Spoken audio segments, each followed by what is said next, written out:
దువా, మరణించిన వారి పాపాలను క్షమించి వారిని స్వర్గంలో ప్రవేశపెట్టమని అల్లాహ్ను ప్రార్థిస్తుంది. అల్లాహుమ్మా ఘాఫిర్ లాహు వర్హంహు వా అఫిహి వా అఫు అన్హు వా అక్రిమ్ నుజులహు వా వస్సి ముద్ఖలహు వగ్సిల్హు బిల్ మాయివత్ తల్ జీవల్ బరద్ వ నక్కిహి మినల్ ఖతాయా కమా యునఖ్ఖా అస్ థౌబుల్ అబ్ యు 200 క్యదు మినా ద దానస్ వ అబ్దిల్హు దారన్ ఖైరన్ మిన్ దారిహి వా అహ్లాన్ ఖైరన్ మిన్ అహ్లిహి వా జౌజన్ ఖైరన్ మిన్ జౌజిహి వా అద్ఖిల్హుల్ జన్నా వా అయీజుహు మిన్ అదాబిల్ ఖబ్రి వ అదాబిన్ నార్ అని ఉంటుంది.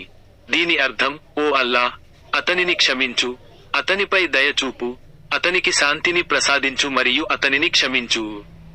అతని స్థానాన్ని గౌరవించు, అతని ప్రవేశాన్ని విస్తరింపజేయి. నీటితో, మంచుతో, వడగళ్లతో అతన్ని శుభ్రం. జాకీర్ జహీర్ యాక్చువల్ మేము, కానీ జాకీర్ అని అందరూ పిలుస్తారు. ఈరోజు యాక్సిడెంట్ కావటం, చనిపోవడం నిజంగా చాలా చాలా చాలా బాధగా ఉంది. ఎందుకంటే చాలా మంచి వ్యక్తి, నాన్ కాంట్రవర్షియల్, అందరితోనూ ప్రతి ఒక్కరితోనూ కలిసిమెలిసి వ్యక్తి. ఎక్కడ ప్రోగ్రామ్ ఉన్నా, ఏ ప్రోగ్రామ్ ఉన్నా అన్నిటికి రావటం.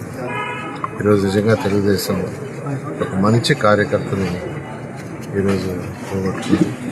ఇప్పుడే గౌరవ ముఖ్యమంత్రి గారు కూడా వారి యొక్క బ్రదర్తో, డాక్టర్ గారితో కూడా మాట్లాడి వారి యొక్క ప్రగాఢ సానుభూతి తెలియజేశారు. ఖచ్చితంగా వారి కుటుంబానికి తెలుగుదేశం పార్టీ అన్ని విధాల అండదండగా